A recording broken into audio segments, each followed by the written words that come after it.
साजिद तरार साहब को अब बहुत सारे भारतीय जानते ही हैं, और क्यों नहीं।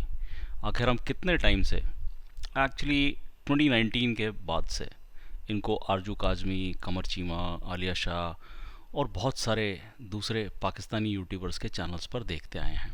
साजिद तरार साहब, डॉक्टर इश्तियाक अहमद और दूसरे बहुत सारे पाकिस्तानियों को सुनकर ये लगता है कि ये लोग पाकिस्तानियों के कैरेक्टर के बारे में कुछ इस तरीके से कह रहे हैं कि एक सच्चा पाकिस्तानी पाकिस्तान को नोचने और लूटने का कोई मौका नहीं छोड़ता, चाहे वो पाकिस्तान में बैठा हो या यूएस में, स्वीडन में या यूके और कनाडा में, या कहीं पर भी बैठा हो। क्राइम मास्टर गो गो उधर उधर उधर उधर आया हूँ, कुछ तो लूट कर जाऊंगा। एक जेंटल रिमाइंडर दोस्तों, अगर आपने चैनल को सब्सक्राइब नहीं किया है तो कृपया अब कर लीजिए। आपका बहुत बहुत धन्यवाद। साजिद तरार साहब इंडिया के डेवलपमेंट से बहुत इम्प्रेस्ड हैं और ये इंडिया से बहुत बहुत प्यार करते हैं। ये पाकिस्तानियों को लताड़ते रहते हैं, आरजू चीमा और पता नहीं कितने पाकिस्तानी यूट्यूबर्स के चैनल्स पर। ये करीब करीब रोज़ ही किसी ना किसी पाकिस्तानी यूट्यूबर के साथ इंडिया फोकस टॉपिक पर डिस्कशन कर रहे होते हैं। फिर इसी भारत प्रेम में साढ़े ताड़ साहब भारत आंदे हैं हैं जी, और फिर उनके इंडिया विज़िट को पाकिस्तानी यूट्यूबर्स ऐसे कवर करते हैं जैसे कि सऊदी से मोहम्मद बिन सलमान साहब पाकिस्तान में इन्वेस्टमेंट लेकर आए हों, पाकिस्तानियों के लिए आटा लाए हों। होड़ मच जाती है। इंडिया गेट से तरार साहब एक कॉल में चीमा को और दूसरी कॉल में आरजू को अपनी खुशी जाहिर कर रहे होते हैं, और फिर रोज़ रोज़ अपडेट चल रहे होते हैं, दिल्ली से, इंदौर से, यहाँ से, वहाँ से और पता नहीं कहाँ कहाँ से। और हम कह रहे हैं वाह तरार साहब वाह, आज तक ऐसा लार्ज हार्टेड पाकिस्तानी नहीं देखा हमने, जो सिर्फ पाकिस्तान से ही नहीं बल्कि अनडिवाइडेड इंडिया के थॉट से पूरे सब कॉन्टिनेंट से प्यार करता है। ऐसा लगता है कि ये साजिद तरार साहब नहीं है बल्कि प्रेम से तर साहब हैं। द नेम इज़ तरार, प्रेम तरार, जिन्होंने भारत में प्रेम रतन धन पायो।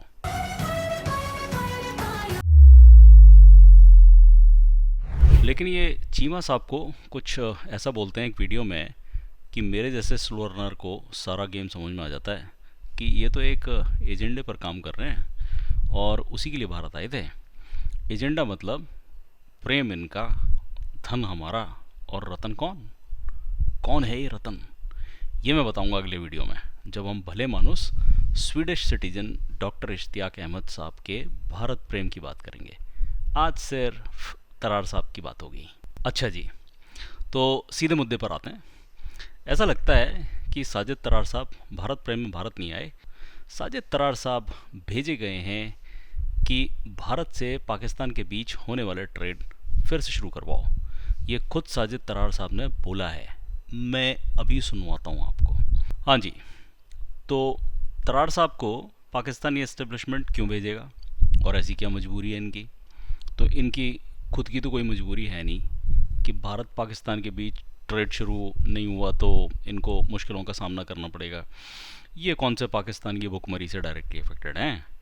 इनको कौन सा आटे की लाइन में लगना है जो ये भारत आएंगे कि यारों आओ ट्रेड शुरू करते हैं? ये हैं एक यूएस सिटीज़न जो वहाँ 35 सालों से रह रहे हैं। पाकिस्तानी एस्टेब्लिशमेंट जो पाकिस्तान गवर्नमेंट, जुडिशरी और एडमिनिस्ट्रेशन सबको कंट्रोल करती है, जब 2019 में भारत से आर्टिकल 370 हटा दिया तो the furious Pakistani establishment ordered the government to cease trade with India, but unfortunately for them this turned out to be a shot in the foot. कुल्हाड़ी पे कूद गए पाकिस्तान के मालिक लोग। पहले से ही इकोनॉमिक क्राइसिस से जूझ रहे पाकिस्तान में मालिकों की इस स्टूपिडिटी से महंगाई बहुत ज़्यादा बढ़ गई एकदम से। जल्दी रियलाइज़ हो गया कि इन्फ्लेशन कंट्रोल और इकनॉमी स्टेबलाइज करने के लिए भारत से वापस ट्रेड करना मजबूरी है, और एस्टेब्लिशमेंट के माउथ पीस पाकिस्तानी गवर्नमेंट से भारत सरकार को ये कहलवाना कि आओ ना ट्रेड करें, बड़े बेइज्जती का मामला है। Pakistani establishment is too proud to ask for any kind of help from जानी दुश्मन भारत ऑफिशियली। तो फिर यूज़ करते हैं गुडविल एम्बेसडर साजिद तरार साहब जैसे लोगों को। अब आप लोग मेरी तो मानोगे नहीं, तो लो पहले सुनते हैं खुद तरार साहब को प्रोफेसर डॉक्टर कमर चीमा के साथ। मैं चाहता था कि ये ज़रा डार साहब वाली स्टोरी पे थोड़ा आप ज़्यादा फोकस करते, क्योंकि आज सारा पाकिस्तान का मीडिया इसको दिखा रहा है। आज मेन स्ट्रीम मीडिया के ऊपर ये खबरें आ रही हैं, और मैं देख रहा था कि कराची चैम्बर ऑफ कॉमर्स के जो सदर हैं उन्होंने अभी थोड़ी देर पहले कहा है जी कि सारा कराची का बिजनेसमैन चाहता है। नहीं चीमा साहब, दर हकीकत बॉर्डरिंग एरियाज के अंदर एपेटाइट मौजूद है भारत की तरफ से भी, और लेकिन सबसे बड़ी बात ये, सबसे बड़ी जो आपकी जो मुश्किल आएगी कि वो जब तक आप उनको एतमाद में नहीं लेंगे, दहशतगर्दी के हवाले से वो बात नहीं करेंगे। ये मैं उनसे मैंने बड़ी दफा पूछा है, बल्कि मैं फिर जा रहा हूँ वापस इलेक्शन के बाद, ओनली फॉर दिस रीजन। लेकिन जब, और दूसरा सबसे पहला ट्रेड जो शुरू होगा वो पंजाब वाली साइड से शुरू होगा, जो पहले जिस तरह माजी का स्टेटस था, स्लोली ग्रेजुअली ये सारा प्रोसेस होगा। आपको उनके साथ काम करना होगा, आपकी मजबूरी है। बल्कि चीमा साहब, मैं जो मैं ख्वाब देखता रहा हूं, आज भी देख रहा हूं, वो यही है कि पाकिस्तान भारत का ट्रेड शुरू हो, दूसरे मसाइल अपनी जगह पे खड़े रहें, कोई फर्क नहीं पड़ता।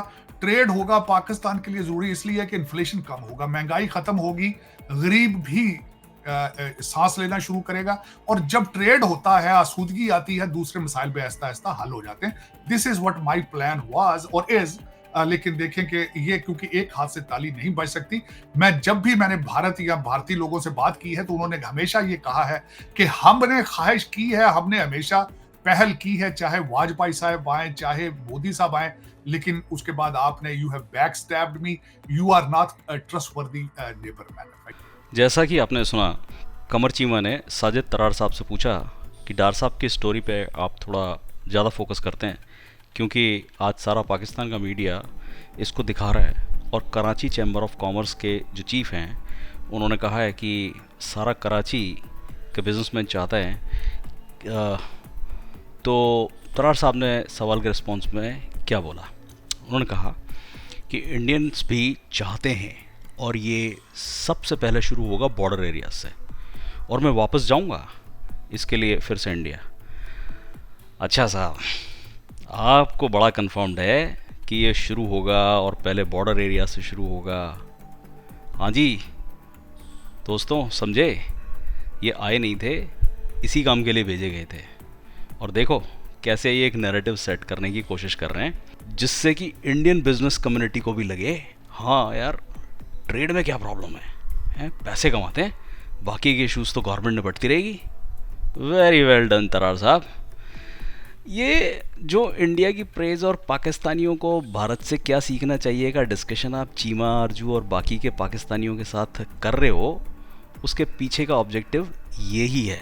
एक जेंटल रिमाइंडर दोस्तों, अगर आपने चैनल को सब्सक्राइब नहीं किया है तो कृपया अब कर लीजिए।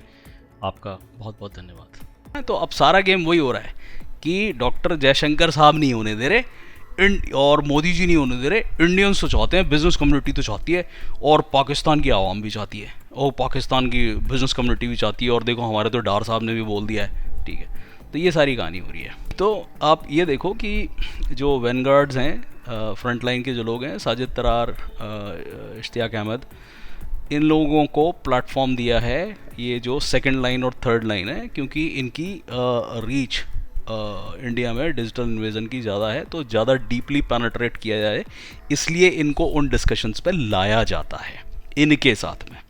ओके, अब पाकिस्तानियों ने चौड़े होके डिक्लेयर तो कर दिया कि हम ट्रेड नहीं करेंगे, क्योंकि कश्मीर से 370 हटा दिया भारत ने, तो इनके साथ कोई ट्रेड होगा नहीं। बहुत ही जल्दी समझ में आ गई औकात, इन्फ्लेशन बढ़ गया, क्योंकि इंडिया से जो भी सामान आता था, मेडिसिन आता था, वो अब दुबई से, सिंगापुर से, कहीं से आता है, तो वही सामान है, माल तो हमारा ही है, पैसे 3-3 गुने 4-4 गुने दे रहे हैं, पैसे हैं नहीं जेब के अंदर। रोटी और आटे के लिए आपने देखा ही वहाँ पे कैसे आपस में मारपीट होती है। इन यूट्यूबर्स के आप ज़रा व्यूज़ देने बंद कर दीजिए, ये आरजू काजमी वगैरह भी ये आटे की लाइन में लगी हुई मिलेंगी आपको। अगर आप लोगों को ये एनालिसिस लॉजिकल लगता है तो मुझे कमेंट करके बताइए प्लीज़, और मेरा ये वीडियो ज़रूर देखिए जिसमें ये टॉपिक मैंने ज़्यादा डिटेल में कवर किया है। आप देख सकते हैं कि पाकिस्तानी एस्टेब्लिशमेंट या डीप स्टेट किस कदर पाकिस्तान को कंट्रोल में रखता है, क्या फॉरेन मिनिस्टर, क्या पीएम, क्या जजेस, किसकी मजाल इसके आगे। तो फिर ये यूट्यूबर्स कैसे इतना ज़्यादा बोल जाते हैं, कैसे साजिद तरार साहब भारत में अगर ट्रेड रिस्टोर करने की बात कर रहे हैं, ये बिना एस्टेब्लिशमेंट की परमिशन के पॉसिबल नहीं है। तो इस डिस्कशन को यहीं पर रोकते हैं और तरार साहब से पूछते हैं कि आप परमिशन लेकर आए हैं या ऑर्डर पर आए हैं। तो आज का तमाशा यहीं समाप्त करते हैं। अगर आपको लगता है कि डॉट्स कनेक्ट करने में मैंने ठीक से काम किया है तो मुझे ज़रा प्लीज़ कमेंट करके बताइए, और वीडियो और एनालिसिस पसंद आने पर वीडियो को लाइक करना ना भूलें, शेयर करें और चैनल को सब्सक्राइब करना ना भूलें। जय हिंद, जय भारत।